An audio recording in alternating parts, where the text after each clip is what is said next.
Greetings, my friends. We face great uncertainty in our situation of pandemic. And there is a lot of deception and ignorance that makes the situation much worse. A great spiritual writer once wrote that ignorance and fear, or the ignorance caused by fear, is where all evil comes from, and with it, violence. In the first letter of St. John, we are told that perfect love casts out all fear, and that God is love. Although our fear is at times natural, even to our advantage, especially in times of danger or situations that are dangerous, the kind of fear that creates ignorance and violence does not come from God. It is a different kind of fear, and it does not lead us to true peace. The current pandemic has raised the level of fear among us and within us. We fear a loss of control over our lives. We fear the loss of order in society. We fear sickness and death. We fear being isolated, abandoned, and alone. We fear for ourselves. We fear for those that we love. Our situation has required us to change our many ways of living and interacting. And perhaps the danger we sense with the coronavirus has increased our awareness of our vulnerability and prudent in the decisions that we are now making. In one sense, you could say that the fear of infection has alerted us to an awareness of what we need to do as intelligent persons. But there is another kind of fear that is being created, one that leads us to ignorance and to evil. It is threatening to divide us, to make us question our faith, and to cast doubt on our church leaders who are making difficult and painful decisions. Decisions that are necessary for our protection as individuals and as the body of Christ. I would like to offer you a few comments to help cast out the fear that divides us and the fear that leads us to self-doubt, the fear that leads us to ignorance.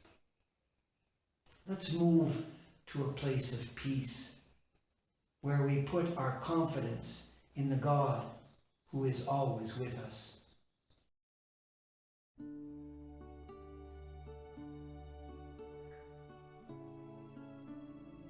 When Jesus went into the desert, according to St. Luke, in his third temptation, the devil suggested that if he was really the Son of God, he could throw himself down from the parapet of the temple, and God would protect him. For it is written, "He will command his angels concerning you to protect you, and on their hands they will bear you up, so that you will not dash your foot against a stone." Jesus answered him, "It is said, 'Do not put the Lord your God to the test.'" As in all the temptations, the devil takes something good and deforms it. He takes something partially true and makes it the whole truth. It is true that God is our protector, and that it is important that we entrust ourselves in faith to God. I have heard it said that the suspension of larger gatherings, such as Mass, is a sign of a lack of faith. Won't God protect us from the virus if we come together and worship as a community? If it is really the blood of Christ in the chalice that we receive, am I not safe from infection? If I respond negatively, it seems that I lack faith. There is something there that seems partially true. But is not this the same as the temptation of Jesus in the desert? We all know the science. We know how the virus is transmitted from one person to another. And we know that avoiding gatherings and social distancing is a way to stop or at least slow down the rapid spread of the disease. Do not put the Lord your God to the test. In the old days, they called this the sin of presumption, that we should presume God's mercy, forgiveness, and protection. In faith, I know God's mercy, forgiveness, and protection.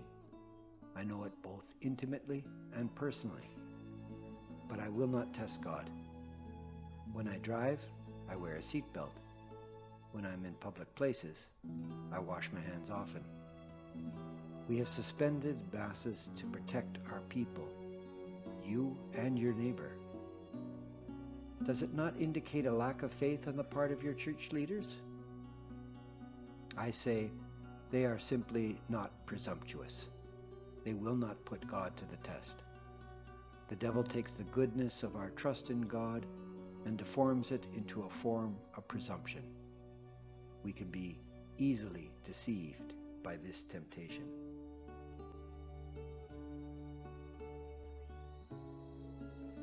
Here is the truth of our faith. Christ is present to us in a unique way in the Blessed Sacrament. We can't really explain the mystery fully, but we know, as the Vatican Council and our Catechism taught us, that it is the source and summit of our Christian lives. Even more, we know in the depths of our own spirit that we hunger for the presence of God's love in the real presence of Christ in our Blessed Sacrament. And we hunger for that presence in a painful way as we suspend public masses. But perhaps in some way our hunger is a good thing, a holy desire that awakens us to the great mystery of the Eucharist. A woman a few days ago said to me that she felt some guilt for all the times that she had missed Mass in the past without a good reason. Now that Masses have been suspended, she realizes how she took for granted the great gift of the Eucharistic celebration. She has now awakened to the treasure of the hidden mysteries, which routine and familiarity had dulled into distraction and boredom and neglect. In our hunger, we become very aware that the Eucharist touches a great mystery of God's presence in His world, and yet we also know that it has many different dimensions. The love of God for creation, expressed in the Eucharist, is the center of the entire history of salvation. But in a particular way, it invites us to reflect more deeply on a much broader mystery of the Incarnation. Jesus is the image of the invisible God. He is divine love made visible and part of our human reality. He is the first and foundation of all the sacraments which make God's grace present and part of creation. It is through Him, with Him and in Him, that we encounter God's great love in the physical mysteries of all the sacraments of the Church. We are His mystical body, revealing through our Christian lives of faithfulness and charity God's ongoing presence among us. What we do to the least of God's children, we do to Jesus Christ Himself. God is present in all of creation and history, in the struggles and pains of our current pandemic, in our discovery of the new opportunities for love, service, and care of those who are in need. Jesus is present in His mystical body, the Church. The Spirit is within and among us, ministering to us in our weakness and fear, inspiring us to act justly, to love tenderly, and to walk humbly. And the Spirit intercedes for us when we cannot pray as we ought, with sighs too deep for words. St. Paul tells us in his first letter to the Corinthians, "Do you not know that you are God's temple, and that God's Spirit dwells in you? Seek that Spirit within you.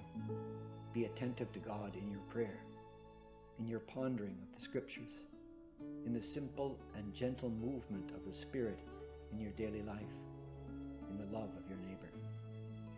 In these you will awaken to the richest meaning of the Blessed Sacrament, and your soul will be nourished when God calls us back to the Eucharistic table, so that we may be one as the Father and Son are one.